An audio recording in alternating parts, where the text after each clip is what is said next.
Se vaikuttaa ehkä hassulta, mutta joskus tuntuu, että on antanut tälle ihan kaiken. Musiikille. Koko elämän oikeastaan. Ollaan oltu kohta 2 viikkoa rundilla, me ei ole tehty levyä, mutta pari keikkaa on takana.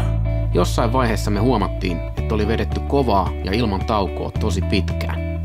Vedettiin vaan rundia ja oltiin tosi kiitollisia siitä, että saatiin vihdoin takoa, kun rauta on kuumaa. Se oli se, minkä eteen oli tehty joka päivä töitä ja mietittiin, että jonain päivänä ne portit aukeaa. Me annettiin kaikki.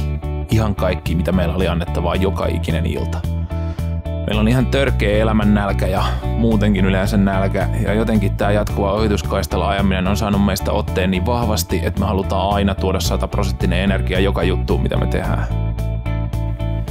Ihminen jaksaa pitkälle ja pystyy vetämään itsensä äärirajoille saakka.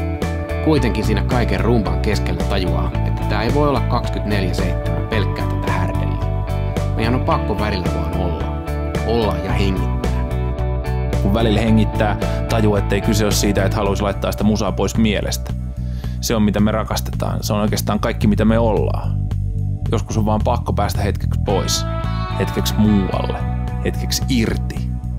On hyvä löytää itsensä kaukana kaikesta, olla pois, jotta voi tulla takas musiikin luo.